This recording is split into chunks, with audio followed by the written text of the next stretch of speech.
Good afternoon, everyone, and welcome to today's live edition of The Law and You. I'm your host, yours truly, Attorney at Law Shellon, Washington, bringing you this edition every Saturday at 4 p.m. We discuss the law and you. Today, we're going to be discussing about terminating a marriage during a conditional residency period. For those of you who may have became married to a United States citizen and obtain your residency in the United States based on that marriage, this would be important to you to know this. And it's not in every situation where it would be important, but in those cases where I've seen there's issues in the marriage and a party might have been thinking like, okay, they want to terminate the marriage. They want to terminate the marriage while the conditional residency green card is still pending. This information is for you. And I've seen several situations where it has happened where a person marries a U.S. citizen spouse, or they just marry. It could be a green card holder also. But in most of the cases, it's most likely to be a U.S. green card, a U.S. citizen marries a foreigner and either brings them to this country or the person was already present in the United States at the time of the marriage. And in some instances where this has happened, it kind of creates issues. Good afternoon, Jacqueline Johnson. I see you. Good afternoon, everyone who are now joining. Welcome. So today we're discussing termination of a marriage during a conditional residency green card for a green card holder. And one of the things I want to let you know that, because I've seen this so many times, I've gotten so many calls, people are going through it. They're married to a United States citizen. They're being abused. They're being overlooked. They're being stepped on. And I've had several calls where people are in that type of situation and they're saying, I don't think I can hang on here. I don't think I can wait until the 2 years condition is lifted until I divorce this person, because it feels like a nightmare. It feels like hell that they're holding on in a marriage where they're being mistreated, misunderstood, taken for granted, and abused in multiple situations. I've had situations where people call me and they're so afraid to speak to me during the hours when the spouse is at home. So they actually wait until the spouse is gone to work or is somewhere else. And then they will call in a very frantic, frightening way and ask if there's anything I can do for them, because they're married to this U.S. citizen who is mistreating them. And in a lot of instances, people bring their other significant other from Guyana, from Trinidad, from Barbados, from wherever. They go and they marry these people and they bring them to the United States. And then they mistreat these people. They turn them into either a house slave, or they just generally just mistreat these people. And I have several instances of this. And once that happen, most of the times the spouses are unaware of their rights. They don't know what to do. They don't know where to go. So this information is for those people. I've had instances where the man brought his wife up to the United States, married her, got the conditional green card. And during the temporary period, she was literally crying. She was calling my office in tears, complaining the way this man has hit her. He has used force, abused her in several instances. But, in that type of case, what she should have done is call the police, make a police report. But she was so fearful of him losing his job, because he was obviously working with the city of New York. So she was more fearful of him losing his job rather than taking the active steps to protect her rights. So if you should ever find yourself in a situation where you're married to a U.S. citizen, but that person is very abusive, whether it be physical, verbal, emotional, whatever type of abuse it is, and you only have a conditional residency, do not be afraid to call the police, leave the home, and seek legal help to get your condition removed, number one, and number two, to divorce that spouse. Now, if you leave a home while you're still on the conditional residency, you leave your spouse, whoever, wife, whoever, and you decide you're going to go live with your relatives or somebody else. In that case, what you should always do is immediately call the attorney, contact an attorney, get some advice as to what you need to do. Now, to remove the condition, it can only be removed. You could start the application process within 90 days to the date of termination of that conditional residency green card. So within that 90-day span, if you decide that you want to leave, or even if you leave before the 90-day span, let's say 1 year after you marry that spouse, you realize it's way too abusive. You cannot endure the abuse, and you're worried because you're worried sick, and you're thinking, oh my God, if I leave, what's going to happen? How am I going to get that condition removed? Don't worry. The law is clear on how that condition is going to be removed. USCIS is going to accept your application, and they're going to ask you to establish certain things to them. And once you're able to establish those things, you're fine. You will get your permanent green card, regardless of if you leave before the 2 years and you terminate that marriage. You could file a divorce afterwards. As soon as you leave the home, make sure you file for your divorce. Because once you file for your divorce, then you're going to give USCIS a copy of that divorce when you're ready to file for to remove the condition. And you're going to let USCIS know, like, you were in this marriage. It was a legitimate marriage, but it just didn't work out because either your spouse was being abusive to you and you had to leave, run for your life, or there were other intervening factors which made it impossible. Most of the times it's abuse, because most of the people who I've seen in this situation, especially the women, they tend to be a situation where they're complaining of being abused by their spouse, and they feel like they're trapped. They feel like there's nowhere out, and they don't know where to look, who to call. Always remember, if you find yourself in an abusive marriage where you're a citizen from another country, pick up the phone and call the number on the bottom of my screen. You 718-877-3100. The consultation is free. So if you find yourself in that situation and you call the office, I will advise you on what you need to do, the steps we have to take to get your condition eventually removed and get you your permanent green card. That condition is placed there for a reason by the U.S. government.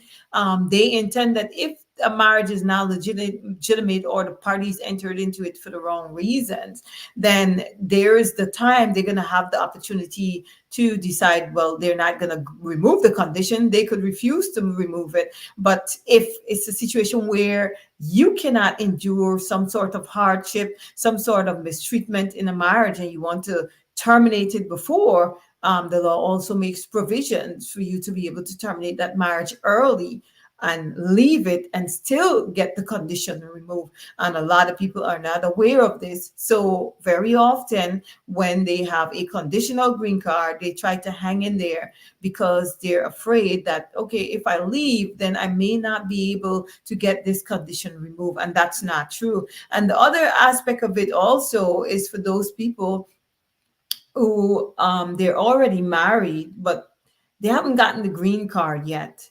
And they're being abused by those U.S. citizen spouses, and they're afraid to leave the marital home. One of the things you can always do in that situation is document the abuse.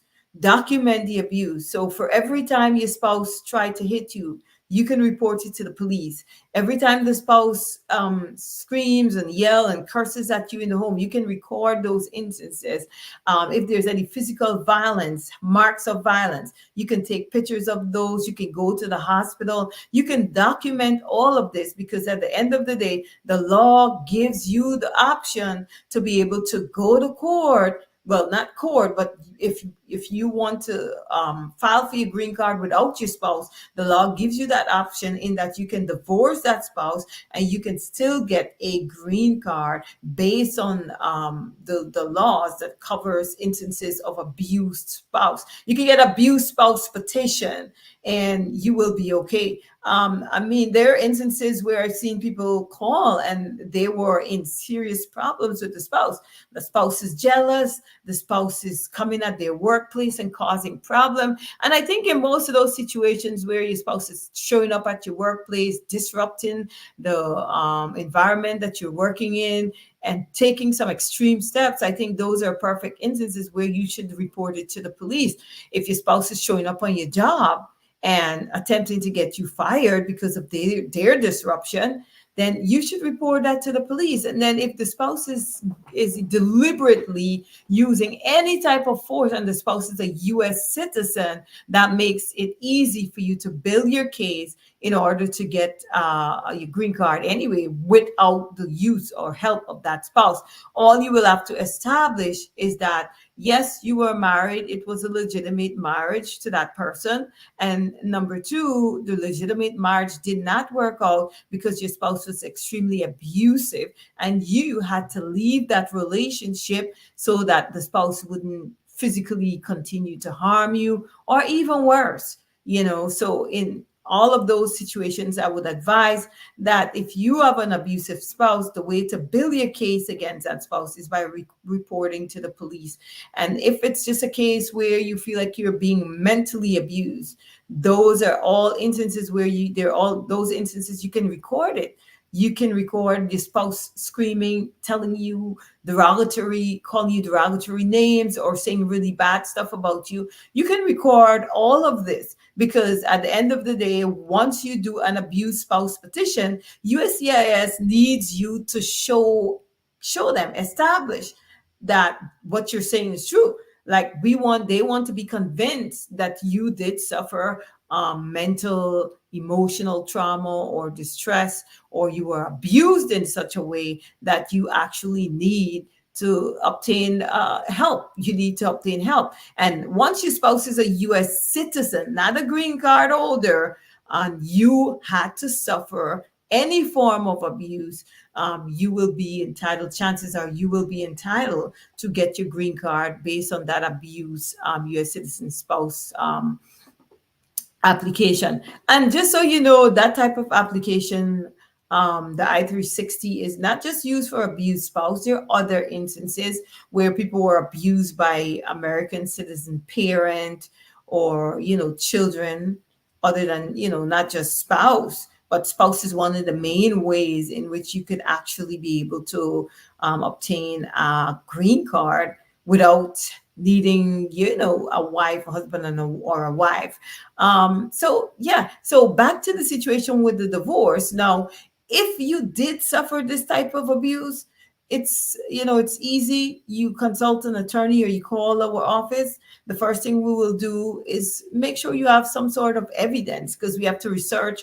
Obviously, we have to make sure that your claim is legitimate and that is something that USCIS will easily or readily accept. So once it's found that you have a legitimate reason or right to move forward on an abuse spouse petition, then we will start taking the information from you and prepare the petition and be able to get the petition. There's a specific timeline for those types of petition and to filing your divorce. So obviously, if you do an abuse spouse petition, you've got to prepare yourself that you're going to move forward and go and do the divorce also. You cannot linger with the divorce.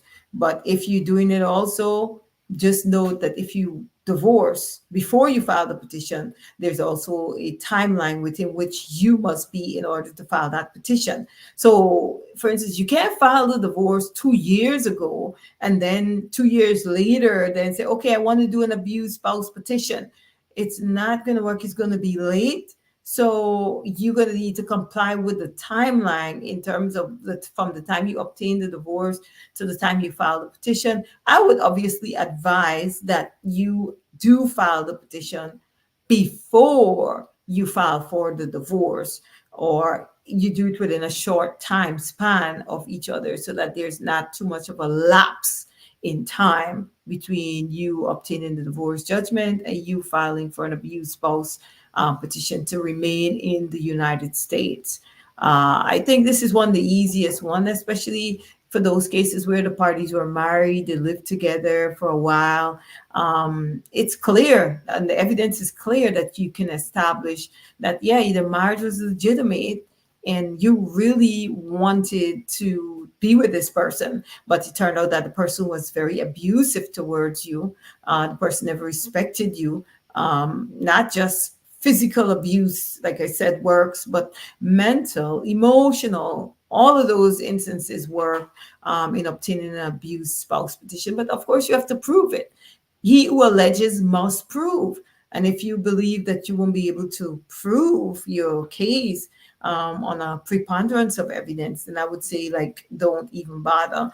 A lot of those cases are done on affidavit evidence. So, for instance, people who know the parties, who've seen the spouse abusing the other party, those people can swear on affidavit evidence so that they can help you get to where you're going faster, help you get your petition granted faster, versus if you have to rely on evidence that you don't have. Because in several of those instances, sometimes people can't even record. I've had instances where a lady was terrified, very terrified by the husband. So when the husband came home and he started, she can't even take her phone out because she's so afraid that he would hit her, that she would not go on the phone to record him making these remarks, saying derogatory things about her, being demeaning her in such a manner that, no reasonable person could endure that type of treatment. But if perchance you are able to record during those sessions, that will be helpful. But like I said, a lot of times when people find themselves in a bad or really tight situation, they don't have the time to record. So chances are they will not record that incident. And if it's not recorded, then we have to find evidence somewhere else, which is most likely, like I said earlier, the affidavit evidence from multiple friends or family, friends and or family who are also U.S. citizen or U.S. permanent resident, green card holders. Those are the only people that are allowed to provide affidavit evidence in support of any of your application. Um, to become a U.S. citizen. Let's go back just one more issue as it relates to terminating the marriage on a conditional green card. So also, like I said before, there are instances when you would file to remove the condition, and during the time of filing and during the time of the approval, um, the parties decided that they're going to divorce. So if you filed to remove your condition already, and pending the authorization or the granting of your removal of the condition, let's say your spouse decided that they're going to terminate the relationship, right? And you worried because you're thinking, if the relationship is terminated, if the marriage is terminated before USCIS grants the application, you're thinking that there might be an issue, and your interview is coming up. Just so you know, it's not every instance that you have to appear at an interview. There are several cases where USCIS did not pursue an interview. And that often happens where, I would say, the case is so strong and compelling that there are no red flags. So there's no need or no reason for USCIS to schedule an interview with you. And they usually tell you that there's not, if they don't have a reason, then they wouldn't really schedule an interview. So therefore, if you send all the evidence that is required, then no interview might be required of you. But if you don't provide all the evidence, let's say you fail to provide all the evidence, and then USCIS decide that they're going to bring you in for the interview, but at the time you were in for the interview, you have no spouse because your spouse is already gone, and you would like, or you thinking that you got to file for a divorce, but you don't want to file for the divorce because you're thinking, oh no, my case is pending, right? In that instance, you should never panic, because you know why? If you already sent in the application, either one of two things is likely to happen.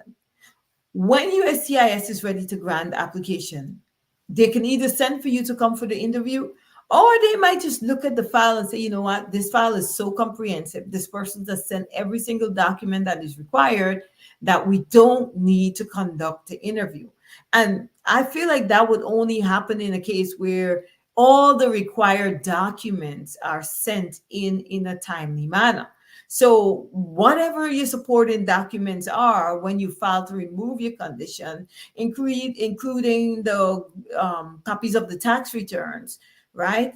And the IDs showing that the parties, like either the drivers or the non-drivers ID, showing that the parties are living at the same address. right? So if you take care of all the things, the necessary things that is required, and send it in to USCIS, then USCIS most likely can waive that in-person appearance with you and your spouse, because USCIS doesn't have time for that. They're pretty backed up. And if there's no red flags on your case, then there's no reason to tell you, oh, you need to come in for an interview. So while that application is pending, you could actually file for the divorce, right? And then if USCIS do ask you to come in at some point for an interview, you can actually go in, and they're gonna ask you, where is your spouse? But you already know you've separated with the spouse and you have no intentions going back with the spouse. So when they ask you, where is your spouse, all you would need to do at that point is get a copy of your petition for, or your complaint for divorce,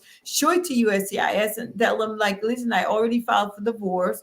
I was married to this person, but we actually had to file for a divorce and we had to separate and go our separate ways. Once UIS sees that divorce and they know that the parties are actually, you already filed divorce, you haven't gotten the judgment yet, but you filed for the divorce. The only thing they're going to ask you at that point to establish was that the marriage was legitimate. And the only reason they're going to ask that you prove that you did enter the marriage for a legitimate purpose, as if there's not much to show in the marriage, like other than the pictures and the documents together. You don't have no children, you don't have a house together, you don't have a lease together, you don't own a car together, there's no joint assets. So if you lack the joint asset aspect of it, then the next step would be for them to tell you, okay, you need to come, um, you need to do more than this. You need to establish to us that this marriage is a bona fide marriage. It was entered into for legitimate purposes or in good faith. And how do you establish that? I said it earlier on in my discussion, that to establish that your marriage was entered into in good faith, one of the things you'll need to do is affidavit evidence. Provide as much affidavit evidence as you can, 2, 3 people that you know who are US citizen or green card holders. They're going to swear to affidavits telling the USCIS officer that they've known you and your spouse for a very, very long time. And they're going to describe the nature, time of the relationship they had between you and your spouse, and how and whether have they seen the parties together to determine that the marriage was legitimate. And this is simply based on how you see the parties interact with each other. If it's a case where nobody's never seen you guys together, there's nothing to link you to the party, then the question is, was this marriage actually entered into for legitimate purposes?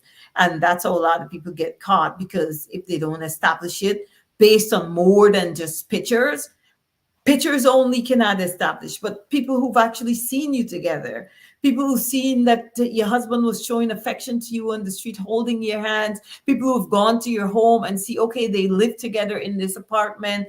Those are the things that establish the legitimacy of the marriage. And of course, if the parties have a child together, then there'll be no dispute, there'll be no question that, hey, yes, there was a bona fide marriage between the parties, and USCIS will not need to go any further if they request affidavit evidence, and the affidavit evidence is comprehensive.